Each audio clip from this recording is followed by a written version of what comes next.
Right, we're now at round 3, and on round 3 we're going to be adding these little pink details, which are made with puff stitches, and they just create this really nice petal look. And more than that, well, no, not more than that, as well as that, they cover the chain spaces that we made on the last couple of rounds. So we've got a couple of gaps there, which would be nice to disguise, and this is going to do it perfectly. So let's see how we do it. Right, so I've got my blush yarn here. Obviously you can use any colour you like, and the thing that I wanted to show you on this round is the positioning of the puff. So we have these 2 chains. So we've got one chain here that we made, or sorry, chain spaces. We've got chain space that we made here on our avocado round, which is our leaves round, and one that we made on the olive round, okay, which is the stems round. And we're going to work over both of those so that they are hidden, but where we're actually going to put our hook is into the slip stitch that we made all the way back on the, sorry, the skipped stitch that we skipped all the way back on the foundation round. So if I put my hook through there, hopefully you can see that. Take it out again. So here's the circle. This stitch has not been worked, it was missed. Okay, you can see that it's been missed, but I'm just going to put my hook through from front to back. We're not coming through, we're working all the way over those 2 chains. So it's going to go all the way through front to back, no messing around. All right, and all I'm going to do this time to join in my colour is just to pull up a loop. I'm not going to be securing that with another chain or anything, because it's going to form part of this puff stitch. All right. So I've just pulled up a loop. Now with a puff stitch, you don't want to, you want your hook to sit sort of higher than you would normally. You don't want to make a short double crochet or anything like that. Allow the yarn to play a bit so it's a little bit higher than just at the top of the actual finished work here. So at the top edge of the avocado round, a little higher than that. So in order to make a puff stitch, we're going to go yarn around the hook. We're going to put the hook back into that same stitch where we just came out of. Pick up the yarn and bring up. And again, I'm just bringing that up to that higher level, not tightening it at all. That's once. We'll do it again, yarn around the hook, back into the stitch, pick up the yarn and pull up again. That's twice. You can see you're creating these sort of multiple loops here. Then the yarn around the hook for the 3rd and final time, back into the stitch, pick up the yarn and pull up.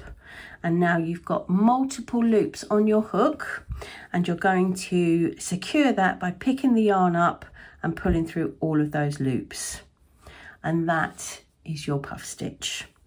All right, so slightly different on the first one because you have got this extra loop that you've pulled up. So if you want to take that out, you can.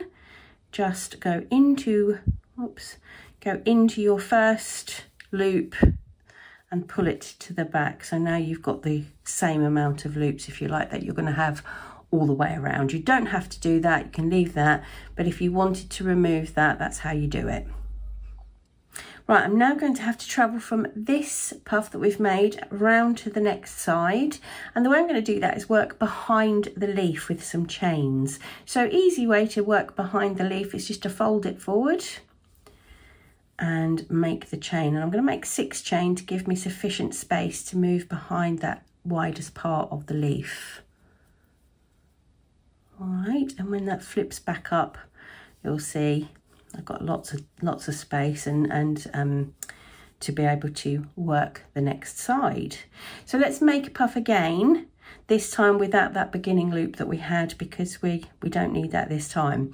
So yarn around the hook, find the stitch, make sure it is the correct stitch, it's the skipped stitch from the foundation round. Don't go into the chain space like I did multiple times. Try to go for the right stitch. Yarn around the hook again, this is the 2nd time. Through the stitch, pick up the yarn. Yarn around the hook for the 3rd and final time, back into that same stitch, pick up the yarn for the 3rd and final time, whoops.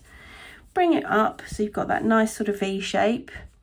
yarn over and through everything that's on the hook.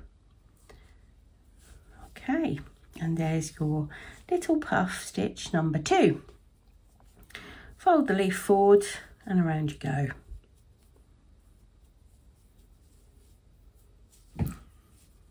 I will make the last 2 and then show you how to fasten off.